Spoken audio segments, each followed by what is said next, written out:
안녕하세요. 건강 365 아나운서 최인경입니다. 넘어지거나 떨어지면서 다치는 경우가 있죠. 낙상의 위험인데요.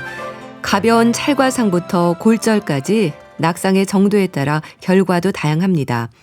특히 나이 들수록 낙상에 대한 불안과 두려움을 갖는 분들이 많은데요. 집안에서도 낙상의 위험은 있는 만큼 환경적인 요인부터 건강상의 문제로도 낙상을 경험할 수 있습니다. 낙상의 위험이 높은 유발 요인들을 잘 살펴야 하지 않을까 싶은데요. 잠시 후에 알아보겠습니다. 건강 365 산타나의 게임 오브 러브 듣고 시작하겠습니다. KBS 라디오 건강 365 함께하고 계십니다. 낙상은 노인들에게 많다는 생각이지만 나이와 상관없이 발생할 수 있습니다. 떨어지거나 넘어지면서 생길 수 있는 위험 상황들이 여러 가지일 텐데요.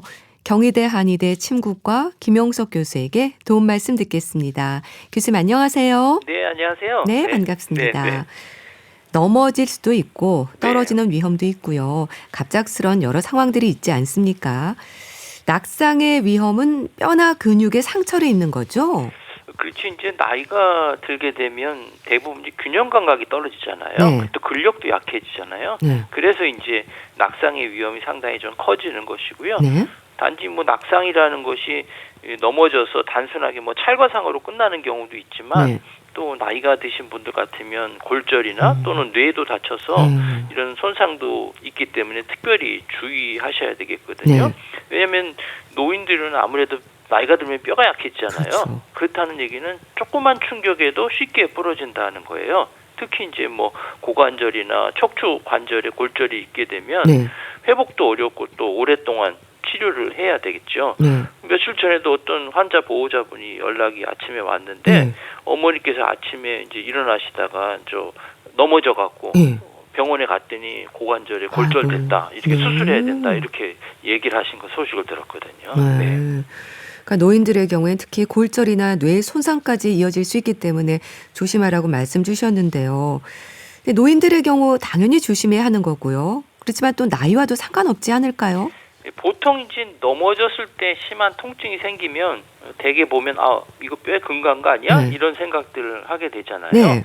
실제로 이제 골절이 생기게 되면 통증이 가장 먼저 나타나거든요. 그렇죠. 이제 우리 흔히 이제 낙상이나 골절의 위험은 노인들한테만 더 조심해야 될 거라고 생각하는데 네. 사실 뭐 낙상이라는 게 노인들만 생기는 건 아니잖아요. 그렇죠. 누구에게나 나이와 관계없이 일어날 수 있기 때문에요. 특별히 뭐 미끄러지거나 아니면 욕실이나 계단 같은 데서 걸려 넘어지거나 네. 또는 뭐 격한 운동 중에서도 젊은 사람들에게도 골절이 생길 수 있거든요. 네. 또 이게 자칫 치료가 늦어지게 되면 장기적으로 후유증도 있을 거고요. 네. 그러니까 중요한 건 뭐 나이와 상관없이 낙상이나 외상 후의 통증에 좀 지휘를 기울여야 되고 네. 심한 통증이 지속될 때는 참지 말고 빨리 병원에 가셔서 검사를 해보시는 게 좋죠. 네. 이 노인들의 경우에는 특히 조심을 하라고 말씀을 주셨는데요. 노인들에게 위험이 지적이 되는 건 결국 골밀도가 낮아지는 골다공증인 경우이지 않을까 싶은데요. 실제로 골다공증인 경우에는 낙상으로 인한 골절 위험이 높은 건 사실인 거죠. 그렇죠. 이제 골다공증 환자분들은 낙상으로 인해서 네. 골절의 위험이 상당히 높거든요. 네. 골다공증이라는 것은 뼈의 그 밀도가 낮아지고 또 미세한 구조가 약해지기 때문에 네. 조그만 충격에도 쉽게 부러지게 되거든요. 네. 정상인 뼈라면 버틸 수 있는 그런 정도의 충격에도 네. 골절이 쉽게 발생할 수 있는 거죠. 그리고 골다공증은 그 자체가 뭐 낙상을 유발하는 질병은 아니지만 네. 골다공증을 앓고 있는 분들은 대부분 연세가 많으신 노년층이잖아요. 그렇죠. 그럼 그런 분들은 시력도 떨어지죠. 네. 근력도 떨어지죠. 뭐 균형 감각도 떨어지니까 낙상의 위험이 좀 높아질 거고요. 네. 그래서 낙상이 큰 위험이 되는 거거든요. 특히 이제 뭐 고관절이나 뭐 척추 같은 데 생기게 되면 네. 회복도 안 되고 또 제대로 걷지도 못하니까 삶의 질도 떨어질 수가 있는 거죠. 네. 그러니까 골다공증이면 뼈의 밀도가 낮아진다고 말씀하셨는데요. 그럼 골다공증인 상태는 어떤 변화를 말하는 건가요? 이 골다공증 글자로 보면 뼈 골자에다가 다공이라는 구멍이 나타나지는 거예요. 네. 뼈에 구멍이 많아진다는 거거든요.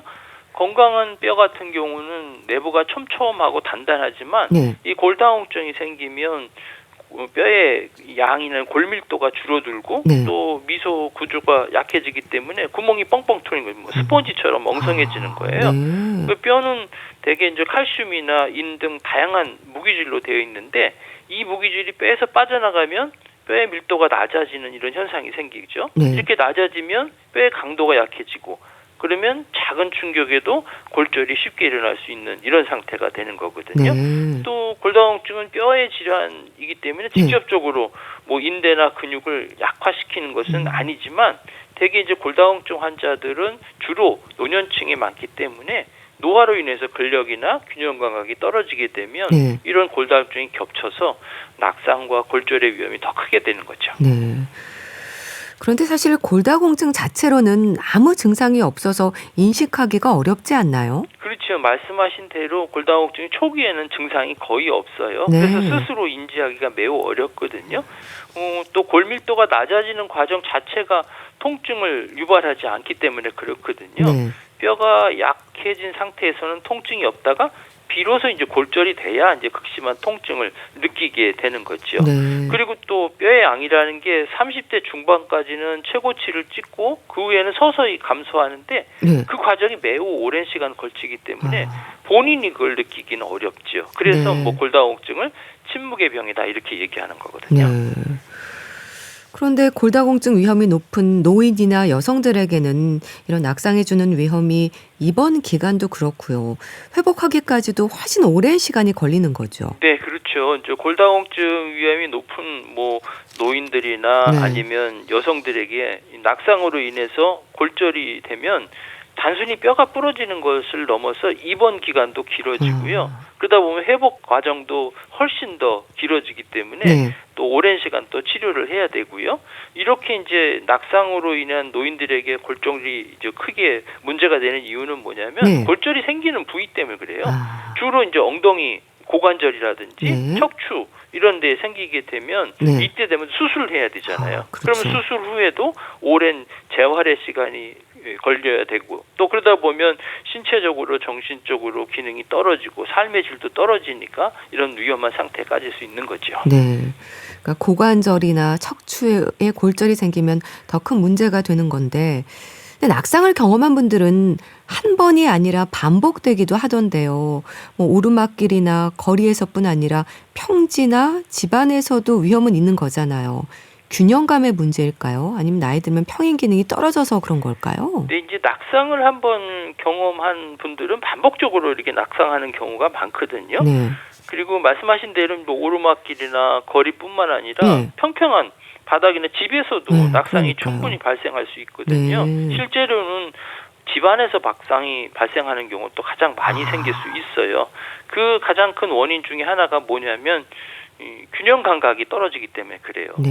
나이가 들게 되면 우리 몸의 평형을 유지하는 기능이 전반적으로 약해지거든요. 네. 그 대표적인 게 뭐냐면 시력이 떨어지기 때문에 그래요. 아, 그렇군요. 이게 눈이 이제 주변의 환경을 인식하고 평형을 유지하는 데 중요한 역할을 하는데 네. 뭐 시력이 약해지게 되면 사물을 쉽게 정확하게 파악하기 어렵기 때문에 이래서 넘어질 위험이 있고요.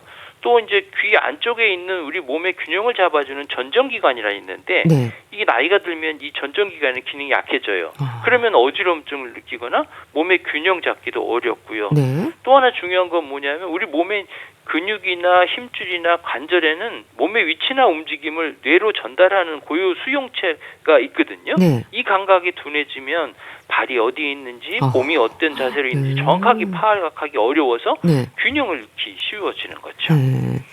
그러니까 균형감이 떨어지고 평형 기능도 떨어진다고 하셨는데요. 실제로 근육이 빠지면서 다리 힘이 없다는 말도 하고요.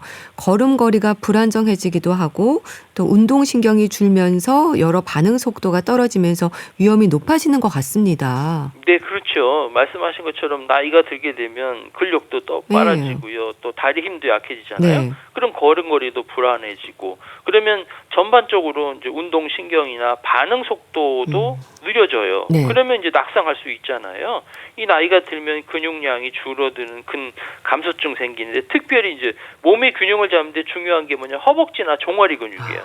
여기에 힘이 떨어지면 걷는데 문제가 생기고 바닥에 뭐 질질 끌면서 이렇게 되기 때문에 이런 넘어지는 이런 현상들이 생길 수 있고 뭐 균형 감각이 떨어지면 아무래도 걸음걸이가 불안해지잖아요. 보폭도 그렇죠. 문제가 생기고 그래서 이제 더 골절이 생길 수 있고 넘어질 수 있는 거죠. 네. 그래서 낙상을 경험한 분들은요, 회복하기까지 시간도 걸리고 또 넘어질까 봐 불안감을 갖게 되는데요. 그럼 한의학에서는 회복이나 재발 위험을 막기 위해서 어떤 치료들이 진행이 될까요? 뭐 침을 오래 맞는 분들도 있던데요. 그렇죠. 이제 낙상을 한번 경험하면 대개 보면 또 넘어질까 봐 그런 두려움이 생기는 경우가 많거든요. 그렇죠. 이렇게 두려움이 생기면 아무래도 활동량이 줄어들 거 아니에요. 그럼 활동량이 줄어들면 근육의 힘은 또 약해져요. 그래서 근력이 약해지면 또 균형 감각이 떨어져서 실제 이제 낙상의 위험이 더 높아지게 되는 이런 악순환에 빠지게 되거든요. 그래서 이제 한의학에서는 이런 문제를 해결하기 위해서 뭐 신체적인 회복뿐만 아니라 뭐 전반적인 신체 기능을 강화시켜주고 또 심리적인 안정까지 고려하는 그런 다양한 치료를 하게 되거든요. 특히 이제 뭐 손상 부위의 회복이나 통증 완화를 위해서 뭐 침 치료를 한다든지 또는 뭐 약침이라든지 봉약침이라든지 또 골절이 발생했을 때 뼈의 재생을 촉진하고 몸속에 정체된 그 어혈을 풀어주는 한약들을 처방하고요. 또 뭐 적골탕이라고 해서 뼈가 잘 붙는 그런 처방들도 활용하게 되고요. 또 낙상의 재발을 방지하기 위해서 이제 근본적인 치료라고 보면 아무래도 노화로 인하면 기혈이 떨어지고 또 뼈나 이런 근육의 힘이 약해지니까 단순히 통증을 없앤다는 것보다는 근력이나 균형 감각을 좋게 해주는 그런 약물들을 또 쓰기도 하고요. 앞에도 말씀드렸지만 심리적으로 불안해지기 때문에 또 넘어질까 봐 이런 불안감이 생기잖아요. 그런 것들을 안정시켜주는 또 근육의 긴장이나 자세를 불안정한 것들을 또 완화시켜주는 그런 약물이나 또 운동치료를 이렇게 하게 되지요.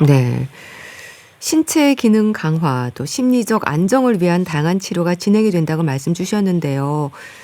침 치료 같은 경우에 어떤 분들은 낙상으로 무릎도 아프고 다리도 아픈데 침을 맞을 때마다 다른 위치에 놓은 것 같다는 말도 하던데요. 침 자리에 의미가 있는 건가요? 그렇죠. 이제 침의 효과라는 것은 첫 번째는 침을 놓는 부위하고요. 그다음에는 침을 놓는 부위에 어떤 자극을 주냐에 따라서 좀 달라지거든요. 침 치료를 맞게 되면 제일 먼저는 이제 통증이 조금 완화되는 효과가 있고요. 그다음에 이건 아무래도 뇌에서 우리 이제 뇌인성 아편약 물질 엔돌핀이라고 알려지는 거기가 이제 분비가 되고요. 그다음에 통증 신호 전달을 억제를 해주기 때문에 통증을 줄여줄 수 있고요. 또 침은 이제 뭉친 근육들을 풀어주는 효과가 있기 때문에 근육을 풀어주고 혈액순환을 촉진시켜서 염증 물질 같은 것들을 빨리 배출시켜줘요. 그리고 신경 주변의 흐름을 개선시키고 신경 기능들을 조절해서 뭐 감각이라든지 운동 기능이 떨어진 것들을 개선시켜주고요. 아무래도 침은 뭐 전신적인 부분들을 또 순환시켜주고 조절시켜주는 작용을 있기 때문에 아픈 부위에다가 침을 놓는 것뿐만 아니라 다른 부위에도 마찬가지 침을 놔서 전신의 기능을 조절하기 때문에 이 부위에 놓을 때도 있고 또 다른 부위에 놓을 때도 있는 거죠. 그러니까 통증 완화, 혈액순환 촉진, 뭐 염증 완화 이런 효과가 침 치료에 있고요. 그 외에 어떤 치료들이 진행이 될까요? 뭐 그 외에도 약침 요법이라고 해서요. 뭐 침의 효과하고 또 약물의 효과를 같이 하는 이런 주사와 같은 그런 요법도 있고요. 또 뭐 봉약침이라 해서 벌의 독을 정제해서 쓰는 이런 치료도 있는데 아무래도 이런 경우는 염증이라든지 진통 효과가 그냥 침보다 더 효과적이라고 볼 수 있고요. 또 뼈의 어떤 기능들을 좋게 하기 위해서 한약 치료도 하고 또 부항을 하기도 하고 또 물리치료 같은 것도 같이 병행하게 되지요. 낙상 예방을 위한 방법도 궁금합니다. 일단 근력을 높이는 게 중요할 것 같은데요. 그렇죠. 이제 낙상 예방하기 위해서는 근력 강화를 시켜주는 게 가장 중요하거든요. 하지만 근력뿐만 아니라 또 고려해야 될 것은 균형 감각이고요. 또 유연성이에요. 그리고 또 하나 중요한 것은 뭐냐면 안전한 생활 환경을 조성하는 것이 중요하거든요. 이 세 가지가 같이 복합적으로 이루어져야 뭐 효과적으로 낙상을 예방할 수 있는데요. 뭐 근력 운동 중에 대표적인 게 하체 근육을 강화시켜 주는 거예요. 네. 뭐 앉았다 일어났다라든지 뭐 벽에 대고 스쿼트 한다든지 뭐 이런 거고요. 네. 또 뭐 한 발로 서는 균형 감각, 또 유연성 하기 위해서는 스트레칭 같은 거 이런 것들을 해 주시는 게 도움을 줄 수가 있지요. 네. 하체 근육 강화가 중요하다고 말씀 주셨는데요.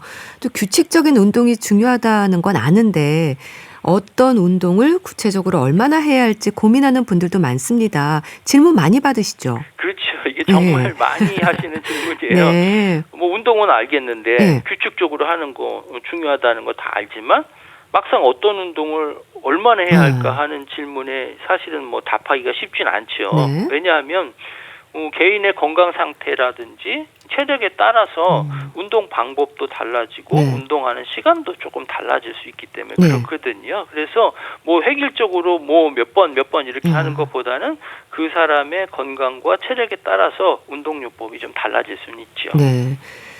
개인의 건강 상태와 체력에 따라 조금씩 달라질 수는 있는데요.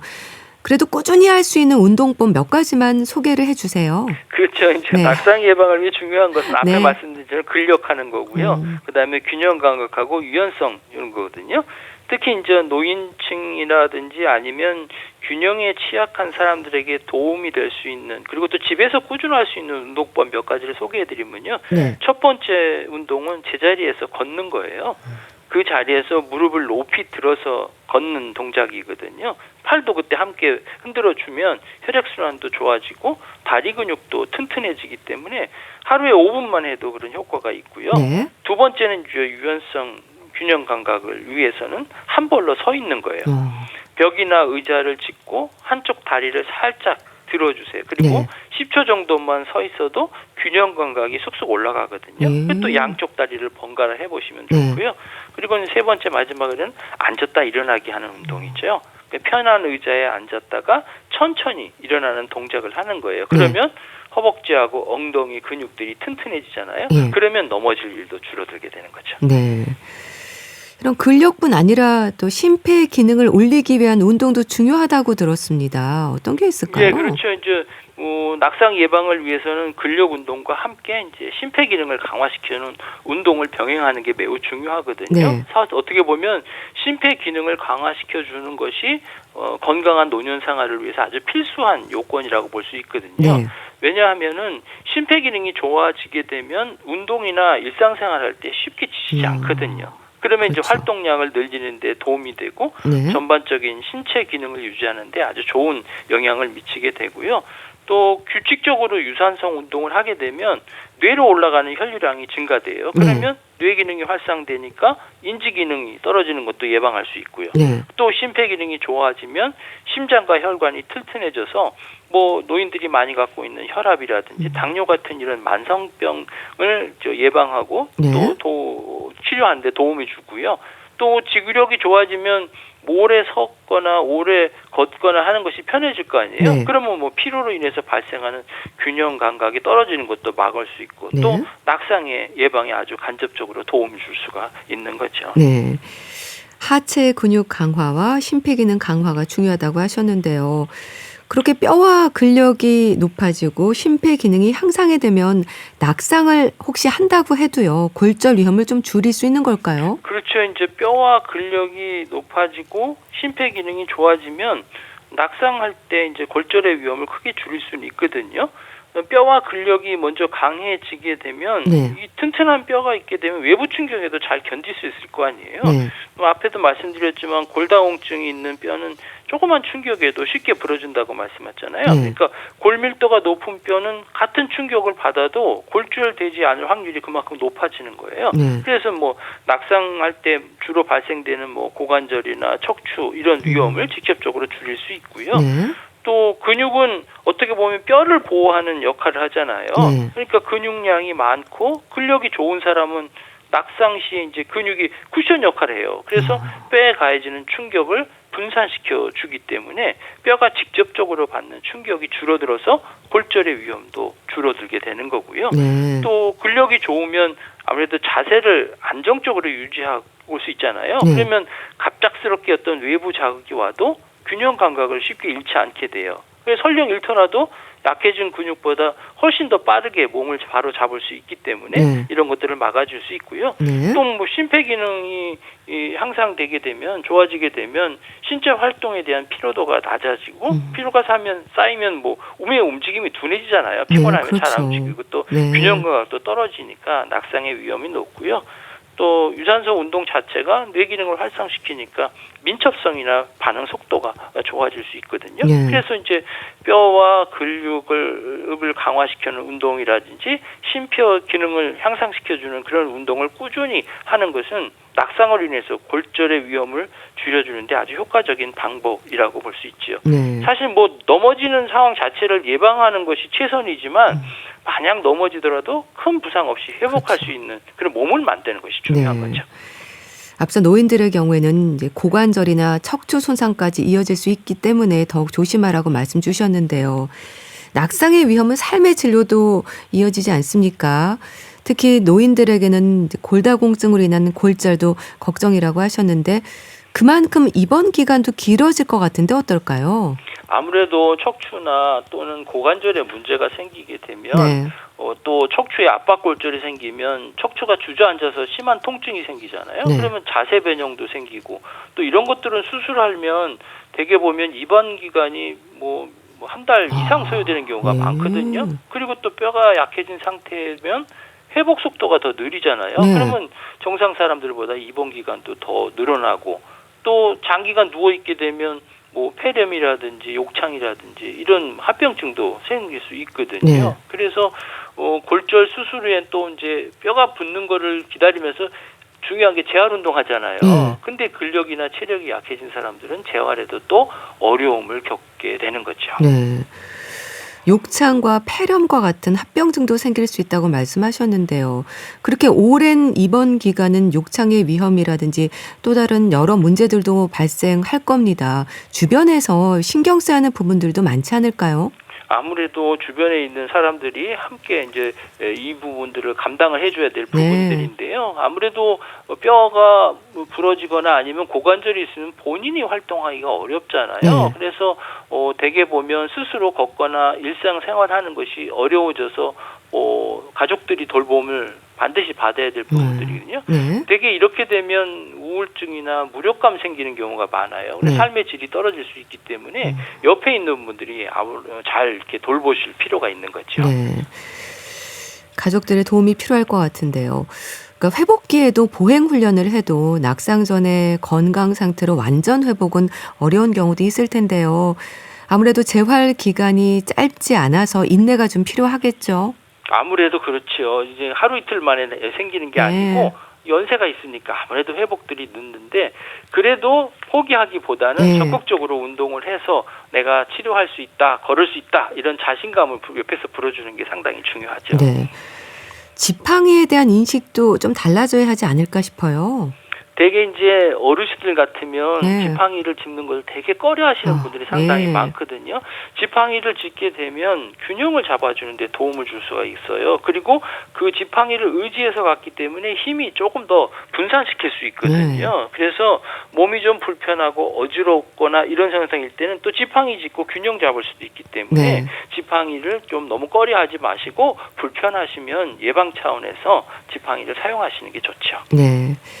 좀 말씀을 들으면서 낙상 위험을 예방할 수 있는 노력이 중요하겠다 싶은데요. 골다공증을 예방하는 게 우선일까요? 어떤 노력이 필요한지 짚어주시면 좋겠는데요. 낙상 위험을 예방하기 위해서는 첫 번째는 골다공증 예방하는 것이고요. 그다음에 낙상 자체를 막는 그런 노력이 필요한 거거든요. 사실 뭐 골다공증을 예방하는 것이 우선이라고 할 수 있지만 골다공증 예방만으로는 충분하지 않아요. 왜냐하면 낙상 위험을 높이는 다른 요인들이 같이 있어서 그렇거든요. 그리고 그 세 가지 노력들이 좀 필요한데 첫 번째는 뭐 골다공증 예방과 관리를 위해서 다시 말해서 뼈를 튼튼하기 위해서는 우리 칼슘이라든지 아니면 비타민 D를 충분하게 섭취하시고요. 또 체중 부하 운동을 꾸준히 하시는 게 좋아요. 뼈에 적당한 무게하고 자극을 주는 운동이 뼈의 밀도를 높이는 데 효과적이거든요. 네. 그래서 뭐 걷기라든지 뭐 계단 오르기라든지 가벼운 웨이트 트레이닝 하시는 게 좋겠고요. 네. 그다음에 낙상 자체를 막는 뭐 균형 감각이나 근력 운동을 계속해서 해주시고요. 네. 중요한 것은 안전한 생활 환경을 조성하는 거예요. 바닥에 뭐 전선이 깔린 거나 네. 미끄러운 깔개라든지 이렇게 걸려 넘어질 수 있는 거 있잖아요. 네. 이런 것들을 제거하고 미끄럼 장치를 설치하고 또 밤을 움직일 때는 좀 컴컴하잖아요. 그러면은 충분하게 조명을 좀 확보할 필요는 있고요. 네. 집에서도 미끄럽지 않은 신발을 신고 외출할 때는 좀 굽이 낮고 바닥이 넓은 신발을 신으시는 게 좋을 것 같아요. 그래서 낙상 예방은 뼈 건강, 신체 기능 그리고 생활 환경이라는 이 세 가지 측면들을 네. 종합적으로 관리해야 합니다. 네, 알겠습니다. 자, 오늘은 낙상의 위험에 대해 짚어봤는데요. 경희대 한의대 침구과 김용석 교수와 함께했습니다. 말씀 감사합니다. 네, 감사합니다. KBS 라디오 건강 365 함께하고 계신데요. 존 박의 빗속에서 듣고 다시 오겠습니다. KBS 라디오 건강 365 함께하고 계십니다. 건강책 정보 북컬럼니스트 홍순철 씨 안녕하세요. 네, 안녕하세요. 오늘은 어떤 책을 소개해 주실까요? 예, 메이오 클리닉의 건강하게 나이 드는 법이란 책입니다. 네. 세계적인 시사 주간지 뉴스위크가 2019년부터 매년 다양한 지표를 활용해서 세계 최고의 병원을 선정해 발표하고 있다고 그래요. 세계 최고의 병원 그러면 어디가 먼저 딱 떠오르세요? 존스 홉킨스나? 네, 그쵸? 저도 거기를 먼저 떠올렸거든요. 네. 근데 최근 순서가 바뀌었더라고요. 아, 그래요? 미국 미네소타주에 위치한 메이오 클리닉이 익히 알려진 존스 홉킨스 병원이나 네. 클리브랜드 클리닉을 제치고 매년 지금 1위를 차지하고 있습니다. 아, 그렇군요. 몇 년 동안 세계 최고 병원의 자리를 지키고 있는데요. 네. 과연 메이오 클리닉이 무엇 때문에 세계 최고 병원의 자리를 지키고 있는 걸까? 그리고 무엇보다도 이 병원은 최근 현대인들의 가장 큰 관심사인 건강한 노화에 대해서 네. 어떠한 치료법을 갖고 있을까? 이 책에 바로 그 비결이 소개가 되고 있는데요. 네. 메이오 클리닉의 건강하고 행복하게 나이 드는 법을 정리해 소개하고 있습니다. 이 책의 저자인 네이선 르브라스웨르 메이오 클리닉 노화센터장 그리고 네. 크리스티나 첸 메이오 클리닉 노인의학 전문의 이 두 분이 이렇게 이야기를 해요. 나이가 들수록 네. 여기저기 아프거나 불편한 곳이 생길 수 있다. 이건 당연한 거다. 네. 그런데 우리가 어떤 선택을 하고 어떻게 행동하는가에 따라서 그 결과는 충분히 바꿀 수 있다라는 겁니다. 이걸 일컬어 선택 노화라고 책을 통해 이야기를 하고 있는데요. 그렇군요. 노화의 생물학, 즉 인간이 나이를 먹는 이유를 체계적으로 밝히고 삶의 전방위적인 영역에서 이 노화를 늦출 수 있는 실현 가능한 구체적인 방법들을 책을 통해 이야기를 하고 있는데 네. 우리나라에서 저속 노화가 유행이잖아요. 그것과 비슷한 주제가 이 책에 소개가 되고 있습니다. 네. 참 건강하고 행복하게 나이 드는 법. 어쩌면 이미 정답을 알고 있는 부분이기도 한데 사실 가장 기본적인 것에 소홀하기도 하지 않습니까? 말씀하셨듯이 우리나라에서도 최근 저속 노화라는 말도 유행처럼 전해지는데 선택 노화 얘기하셨는데 이게 전 세계적인 추세인가 보죠? 그렇습니다. 사실 평균 수명이 늘어나고 100세, 120세 시대가 올 것이다 이런 네. 얘기 들리잖아요. 그렇죠. 근데 저 자신에게 한번 물어봤어요. 120세까지 사는 게 과연 좋은 걸까? 네. 이게 건강하면 축복일 수 있지만 그렇죠. 그렇지 않으면 저주일 수 있거든요. 네. 그러니까 평균 수명이 높아진 오늘날 노화를 겪어야 할 기간이 그만큼 늘어나고 있다는 겁니다. 네. 2023년 기준으로 한국인의 기대 수명이 83세. 근데 실제 건강 수명은 73세였다고 그래요. 이 말은 뭐냐 하면 네. 10년의 갭이 있잖아요. 인생의 마지막 10년은 노쇠한 상태로 아픈 상태로 보내고 있다라는 겁니다. 안타깝네요. 이 책에 따르면 네. 다행히도 건강한 노화를 위해서 우리가 선택할 수 있는 게 참 많이 있다라고 이야기하고 있어요. 네. 예컨대 기본적인 신체 기능이 30세 이후에 매년 1에서 2% 비율로 감소하기 시작하는데 운동을 하면 이러한 기능 감소율을 1년에 약 0.5%로 늦출 수 있다고 그럽니다. 노년기를 두렵게 하는 질병, 네. 치매도 건강한 뇌로 만들어서 미리 대비할 수 있다라고 책은 제안하고 있고요. 네. 치매와 관련된 뇌 변화를 경험하는 모든 사람들이 치매의 징후를 보이는 건 아니다라고 이야기를 해요. 네. 알츠하이머병의 특징인 아밀로이드판과 신경원 섬유 매듭 네. 이걸 비슷하게 가진 두 사람이 있다라고 한번 가정을 해보죠. 그런데 두 사람이 똑같은 모습을 보이고 있지만 한 네. 사람은 기억력이 감퇴하는 반면 다른 한 사람은 기억력에 전혀 문제가 없을 수 있다라는 겁니다. 그렇군요. 전문가들은요. 네. 이 두 사람의 차이가 인지 예비력에서 나온다라고 이야기를 하는데 네. 간단히 말해서 이 인지 예비력이라고 하는 건 네. 치매와 관련된 뇌 영역의 변화 등 어떤 병리적 변화가 우리 뇌에서 일어났을 때 뇌가 얼만큼 잘 적응할 수 있는가. 이게 인지 예비력이라고 그래요. 네. 그래서 이 인지 예비력은 평생 동안 발달하고 확장할 수 있다고 그럽니다. 네. 그리고 치매로 이어지는 일부 변화를 상쇄할 수 있을 만큼 놀라운 힘을 갖고 있다고 그러는데 네. 새로운 기술이나 언어를 배우는 것처럼 뇌를 계속 적당히 자극하는 활동은 네. 우리의 인지 예비력을 키우는데 큰 도움이 될 수 있다라고 이야기하고 있습니다. 네. 인지 예비력, 그러니까 뇌가 잘 적응하는 능력이 중요하다고 하셨는데요. 사실 얼른 이해가 되지 않습니다. 좀 자세히 설명해 주세요. 예, 일단 우리 몸의 모든 노화는 네. 세포 손상으로 발생합니다. 네. 근데 세포 손상이 왜 일어나죠? 뭐 염증이라든가 다양한 이유 때문에 일어납니다. 그렇죠. 특히 만성 염증이 노화의 주된 원인이 될 수 있는데 네. 책은 왜 노화가 일어나는지를 먼저 알아야지만 그에 대한 대책을 세울 수 있다라고 이야기를 해요. 네. 그래야지만 무엇을 어떻게 선택할 것인가에 대해 알 수 있다라는 거죠. 운동뿐만이 아니라 네. 식단, 수면, 회복 탄력성, 뇌의 시냅스, 목적 의식, 사회적 연결성 이런 것들이 모두 선택 노화의 중요한 요인이다라고 이야기를 하고 있고요. 자신의 건강을 챙기는 것도 중요하지만 사회적 교류, 사람들과의 우정, 네. 또 낙관주의 네. 이런 정신 건강 역시도 신체 기능에 영향을 미치기 때문에 건강한 노화와 밀접하게 관련이 있다라고 이야기를 하고 있습니다. 네.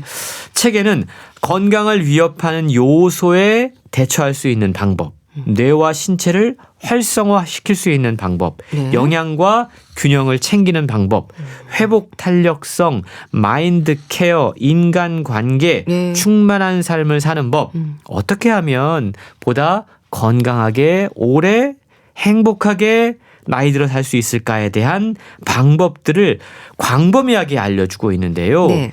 저자는 우선 노화에 대한 부정적인 생각을 버려야 된다라고 이야기합니다. 그렇군요. 이 책의 저자인 르브라스에르 노화 센터장은 네. 건강한 노화란 누적되는 건강 문제의 위험도를 낮추기 위해서 네. 되도록 건전하게 생활하고 일부 제약이 있더라도 삶을 즐길 수 있도록 좋은 기분을 유지하는 것이다. 네. 라고 이야기해요. 이 정의에서 네. 일부 제약이 있더라도 삶을 즐길 수 있는 좋은 기분을 유지하는 것. 이게 너무나 중요하다는 거죠. 네. 이게 건강한 노화에 있어서 노화를 부정적으로 받아들이면 사실 이런 마음 먹기가 쉽지 않습니다. 쉽지 않죠. 그러니까 나이가 드는데 네. 여기저기 아파요. 그렇죠. 제약이 생길 수밖에 없습니다. 그런데 이런 제약이 생기지만 이걸 내가 어떻게 받아들일 것인가? 이것이 바로 전반적인 행복감 웰리스를 결정한다라고 설명하고 있습니다. 네. 늙어가는 것에 대한 걱정이나 두려움도 있고요. 사실 늙는다는 것 자체보다는 어떻게 나이 들어가는가 이게 고민이 되지 않습니까? 그렇죠. 일부 제약이 있더라도 삶을 즐길 수 있는 좋은 기분을 유지하는 것이라고 하셨는데 참 건강한 노화에 대한 정의가 좀 인상적이네요. 그렇습니다. 이 책은 선택 노화에 대해 설명하고 있다고 말씀을 드렸잖아요. 네. 그러면서 두 가지 신체 건강 전략을 제안을 합니다. 네. 첫 번째는 질병 위험도 관리 전략입니다. 노화의 메커니즘을 이해하고 나이 들면서 찾아오는 자연스러운 변화와 조기에 잡아야 할 비정상적인 징후인지를 구별을 해서 네. 적절히 대응하는 것이 필요하다라는 것이죠. 네. 질병 위험도를 관리하라는 겁니다. 네. 그래서 위험한 질환일수록 초기에 발견해서 대응하는 것이 참 중요해요. 그런데 많은 분들이 네. 나이가 들면서 여기저기 문제가 생기면 그런 말씀들 하십니다. 아이, 나이 들면 다 그런 거지. 그러니까요. 예. 근데 네. 이런 생각을 오래 유지하면서 치료하기에 좋은 시기를 놓치는 경우가 참 많이 있다고 참 그래요. 안타까운 상황이 벌어지는 거죠. 맞습니다. 예를 들자면 나이 들면 청력이 나빠지는 게 당연하지. 라고 생각을 해서 네. 잘 귀가 들리지 않고 귀에서 이상한 소리들이 들리는지 대수롭지 않게 넘긴 경우가 많다고 그래요. 네. 근데 한 연구에 따르면 중년기에 청력 소실을 치료하지 않은 사람들은 치매에 걸릴 수 있는 위험도가 훨씬 더 높아진다고 그럽니다. 이러한 위험성은 청각장애가 정보를 부호화하고 기억하는 뇌의 능력에 악영향을 미친다라는 과학적인 사실로 뒷받침되고 있는데요. 네.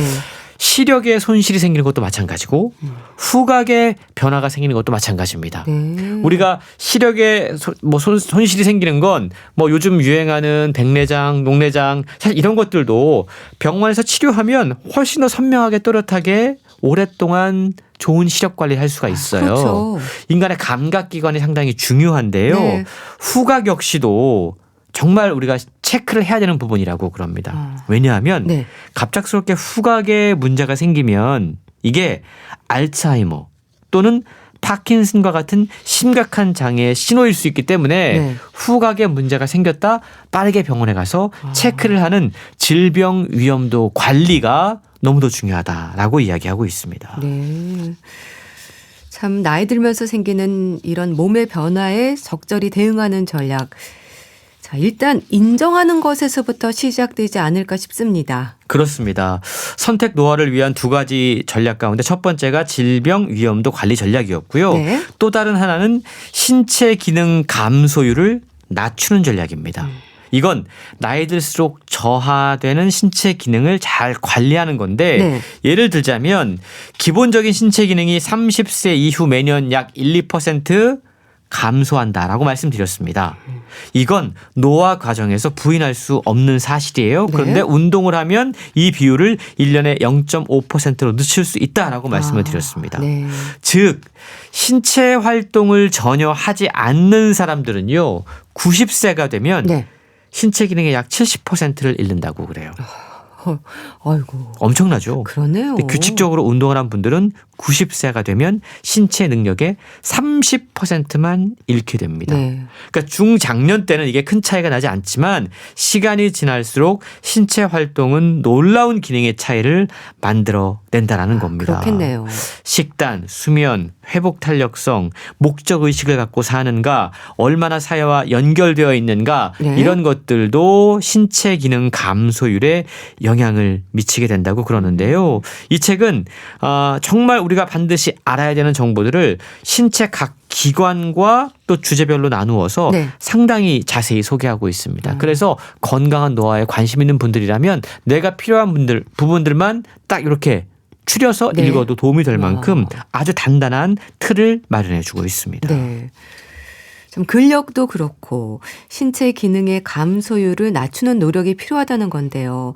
뭐 식단, 수면, 운동 늘 강조가 되지만 좋은 습관을 강조하는 걸까요? 그렇습니다. 습관이 참 중요하죠. 네. 근데 우리는 한 번 만든 습관을 고치기가 참 힘들어요. 어렵죠. 자기 행동과 습관을 또 합리화합니다. 네. 그래서 건강에 이롭지 않더라도 그냥 이렇게 사는 게 좋으니까 우리 삶의 질서와 안정성을 제공을 하니까 그냥 그렇게 사는 분들이 많이 있습니다. 하지만 저자는 일상의 작은 행동의 변화가 건강에는 막대한 변화를 가져올 수 있다는 사실을 기억하라라고 이야기하고 있습니다. 네. 신체 기능 감소율, 질병 위험도 관리 전략은 우리 삶의 전 영역에서 일어나는 선택 그리고 습관과 긴밀하게 연결이 돼 있는데요. 네. 일상을 살아가면서 이 선택 전략들을 적절히 활용하려면 나에게 맞는 최적의 건강 루틴과 습관을 찾아야 합니다. 네. 식사를 어떻게 하는가 중요하죠. 그렇죠. 과일, 채소, 단백질, 건강한 지방, 저지방 유제품을 포함하는 영양가 있는 식사하는 것 정말 중요합니다. 네. 특히 저자들은 네. 나이 들수록 단백질 섭취를 충분히 해라 아, 단백질이요. 라고 이야기합니다. 우리가 체중 유지를 위한 단백질의 일일 영양 권장량이 있어요. 네. 1kg당 0.8g이라고 그래요. 그래서 체중이 68kg일 경우에는 약 54g이 필요하다는 겁니다. 네. 근데 대다수의 어르신들이 단백질을 생각보다 많이 섭취하지 않습니다. 그런 것 같아요. 근데 나이 들수록 단백질이 정말 중요한데 네. 단백질 섭취가 줄어들고 있다는 거죠. 우리 신체는 연령대가 높아지면 단백질 사용 효율이 떨어질 가능성이 있기 때문에 네. 단백질을 많이 섭취하는 것이 좋다라고 그러고요. 예를 들어 감염이라던가 어떤 질병이 생기면 네. 염증이 생기면 단백질 필요량은 더욱더 증가하기 때문에 단백질이 더욱더 필요하다는 겁니다. 네. 한 가지 또 한 가지 중요한 사실이 있는데 네. 나이 들수록 약들을 많이 드시게 됩니다. 근데 어떤 약물은 우리 근육에서 단백질을 빼내 쓴다고 그래요. 아, 그렇군요. 그래서 근감소를 줄이기 위해서도 네. 단백질을 우리 식단에서 충분한 양으로 드시는 것이 큰 도움이 될 수 있다고 그럽니다. 네. 참 말씀을 들으니까 결국 중요한 건 나에게로부터 시작이 되는 거라는 생각이 드는데요. 건강한 생활 습관이 잘 나이 드는 방법이라는 건데 잘 먹는 일도 중요하고 또 요즘 불면증으로 고생하는 분들도 많으시던데요. 잘 자는 것도 필요하잖아요. 그렇습니다. 저는 책을 읽으면서 사실 수면과 관련해서 제가 알고 있는 상식과 조금 다른 사실을 발견을 했는데요. 어떤 점인가요? 보통 나이 들면 잠이 줄어든다라고 우리가 알고 있잖아요. 근데 이 책은 잠은 줄어들지 않는다. 아, 그렇군요. 나이 들수록 네. 수면 습관이 중요하고 하루에 7시간 수면을 챙기는 것이 좋다라고 이야기합니다. 네. 수면 패턴이 달라지는 것뿐이죠. 조금 일찍 자서 일찍 일어나다 보니 잠이 줄어들었다라고 생각하는데 평균 수면 시간은 7시간을 조절하는 것이 정말 중요하다고 그래요. 네. 그리고 나이 들수록 잠을 잘 못 주무시면 감정 관리에 문제가 생깁니다. 충동적인 행동, 네. 그릇된 판단, 짜증 같은 것들을 유발할 수 있어요. 네. 책에 밝힌 연구 결과에 따르면 낮에 깨어있는 시간이 1시간 늘어날 때마다 건강한 식품을 선택할 가능성은 2% 감소한다고 그럽니다. 네. 수면의 질이 낮으면 네. 세포 스트레스가 생겨서 신체의 염증 반응이 만성적으로 활성화될 수 있다고 그럽니다. 그래서 네. 수면은 우리 신체가 회복 과정을 거치며 또 염증이 유발한 일상적인 손상을 없앨 수 있는 가장 좋은 방법이라는 겁니다. 네. 운동, 식단, 수면, 관계, 네. 정서 관리 그리고 책은 은퇴 설계까지 이야기를 해요. 네. 얼마의 돈이 필요하고 아. 어떻게 관리하는 것이 중요하다. 저는 메이오 클리닉이 네. 왜 세계 최고의 병원으로 인정을 받는가를 책을 통해서 깨달았습니다. 네. 그냥 단순히 질병 치료가 아니라 한 사람의 전반적인 웰리스를 통합적으로 관리하고 그것이 행복하고 정말 건강하게 나이 드는 법이라는 사실을 일깨워주고 있다는 거죠. 네. 인생의 마지막을 질병과 장애로 고통스럽게 보낼 것인가 아니면 인생에서 가장 충만한 시기로 보낼 것인가. 65세 이상 인구가 네. 우리도 1,000만 명이 넘어섰습니다. 그렇죠. 초고령 사회인데요. 네. 이 책은 우리에게 무엇이 저속 노화인지 건강한 노화를 위해서 어떤 것이 필요한지 믿을 만한 가이드라인을 제시해 주고 있습니다. 네. 참 선택 노화라는 개념 아래 좋은 습관과 건강한 생활 방식으로 어떻게 노화 과정을 조절할 수 있는지 생각해 볼 수 있는 그런 시간이었습니다. 메이오 클리닉의 건강하게 나이 드는 법 소개해 주셨는데요. 잘 들었습니다. 북컬럼니스트 홍순철 씨 감사합니다. 감사합니다. 블론드의 Tide is High 보내드리면서 인사드릴게요. 건강365 아나운서 추인경이었습니다. 고맙습니다.